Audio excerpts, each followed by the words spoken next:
इतना खूबसूरत बच्चा पैदा हुआ है। सारे चाचा भी अपने भतीजे को देखकर बेहद खुश हुए।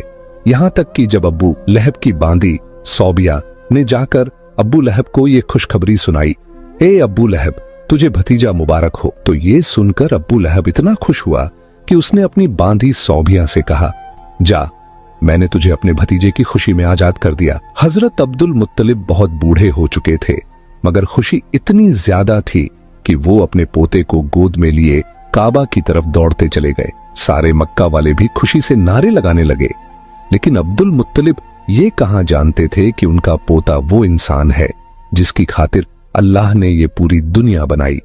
उनका पोता इतना बड़ा इंसान है कि अल्लाह ने मेराज की रात उसे जमीन से उठाकर 7वें आसमान पर अपने सामने बिठाया और उससे बातें की। ये वही पोता है जिसे अगर मायूस देखा जाए और उसकी आंखों में आंसू आ जाए तो आसमानों पर टहलका मच जाता है। हजरत अब्दुल मुत्तलिब ने काबा का गिलाफ पकड़कर अपने पोते के लिए दुआएं मांगी और फिर उसका नाम रखा मोहम्मद। मोहम्मद का मतलब है वो इंसान जिसकी बहुत ज्यादा तारीफ की जाए। ये नाम सुनकर मक्का वाले कहने लगे, ए अब्दुल मुत्तलिब, ये कैसा अजीब सा नाम तुमने अपने पोते का रख दिया है। हमने तो आज तक ऐसा नाम नहीं सुना। मगर अब्दुल मुत्तलिब कहां जानते थे कि यही बच्चा एक दिन इतनी शान पाएगा कि लोग उसके पीछे चलेंगे। एक बार हुजूर अकरम सल्लल्लाहु अलैहि वसल्लम मदीने में अपने सहाबा कराम के साथ बैठे हुए थे। तभी आपके चाचा हजरत अब्बास रजी अल्लाह ताला अन्हु ने फरमाया, ए अल्लाह के रसूल, मुझे बचपन ही से मालूम था कि आप बड़े होकर कोई बहुत बड़े इंसान बनेंगे। हुजूर सल्लल्लाहु अलैहि वसल्लम ने पूछा, ए चाचा जान, आपको कैसे पता चला? तो हजरत अब्बास रजी अल्लाह ताला अन्हु ने जवाब दिया, ए अल्लाह के रसूल, जब आप सिर्फ 2 महीने के थे तो एक रात मैंने आपको देखा कि आप चारपाई पर अकेले लेटे रो रहे थे।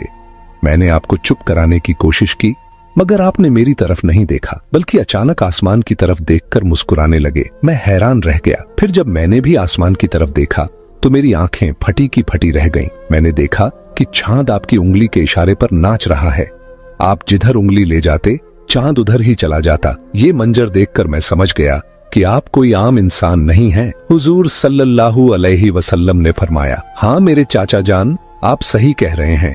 बचपन में चांद मुझे कहानियां सुनाता था, मेरे साथ खेलता था और मुझे रोने नहीं देता था। सुभान अल्लाह, ऐसे थे हमारे नबी कि जिनके घर में इतनी गरीबी थी कि उनकी माँ अपने इस यतीम बच्चे के लिए